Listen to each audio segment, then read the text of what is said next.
സത്യം നിനക്ക് ഉണ്ടെങ്കിലേ ഉണ്ടാക്കി തന്ന വീട്ടിൽ നീ എന്താ താമസിക്കാത്തെ?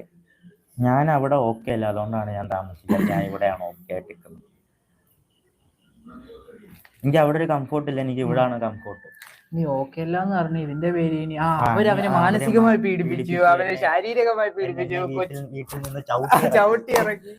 കിച്ചു തങ്കച്ചനെ പറഞ്ഞത് അല്ല, കിച്ചുവിനോട് തങ്കച്ചൻ കാണിച്ചത് എന്ത് നിങ്ങൾ അറിഞ്ഞ സുഹൃത്തുക്കളെ?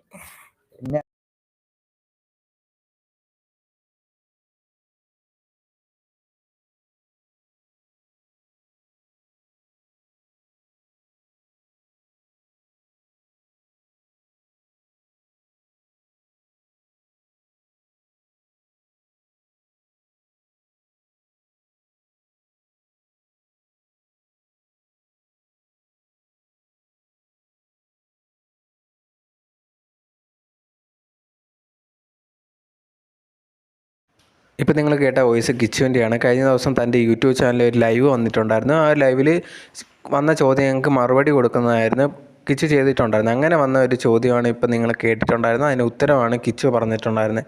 എന്തുകൊണ്ട് ആ ഒരു വീട്ടിൽ താമസിക്കുന്നില്ല എന്ന ചോദ്യത്തിന് കിച്ചു പറഞ്ഞ മറുപടി എന്ന് പറയുന്നത്, എനിക്ക് അവിടെ കംഫോർട്ടല്ല, അതുകൊണ്ടാണ് ഞാൻ അവിടെ താമസിക്കാത്തത്, അതുകൊണ്ടാണ് ഞാൻ അച്ചാമ്മയടുത്ത് അതുപോലെ തന്നെ മാമൻ്റെ കൂടെയൊക്കെ താമസിക്കുന്നതെന്നുള്ളൊരു കാര്യമാണ് കിച്ചു ആ ഒരു ലൈവിൽ പറഞ്ഞിട്ടുണ്ടായിരുന്നത്. അതുപോലെ തന്നെ വേറൊരു കാര്യം ആ ലൈവിൽ ചോദ്യമായിട്ട് വന്നിട്ടുണ്ടായിരുന്നു. ചോദിച്ചതെന്ന് പറഞ്ഞാൽ കിച്ചുവിനെ ആരൊക്കെയാണ് നോക്കിയെന്നുള്ളൊരു കാര്യം ആ ഒരു ലൈവിൽ ചോദിച്ചിട്ടുണ്ടായിരുന്നു. രേണു ഒക്കെ നോക്കിയിട്ടുണ്ടോ, അതോ കുറേയധികം ഇപ്പോൾ അമ്മ ശാലിനി വന്നിട്ടുണ്ട്, അതുപോലെ തന്നെ വേറൊരു സ്ത്രീ വന്നിട്ട് ഇതേ കണക്ക് കിച്ചുവിനെ നോക്കി എന്ന് പറഞ്ഞ് വന്നിട്ടുണ്ടായിരുന്നല്ലോ. അപ്പോൾ ആരൊക്കെ നോക്കി എന്നുള്ളൊരു കാര്യം ചോദിച്ച സമയത്ത് കിച്ചു ഉണ്ടെങ്കിൽ ശാലിനിയുടെ പേര് പറഞ്ഞിട്ടുണ്ടായിരുന്നു, അതുപോലെ തന്നെ അച്ചാമ്മയുടെ കാര്യം പറഞ്ഞിട്ടുണ്ടായിരുന്നു, മാമൻ്റെ പേര് പറഞ്ഞിട്ടുണ്ടായിരുന്നു.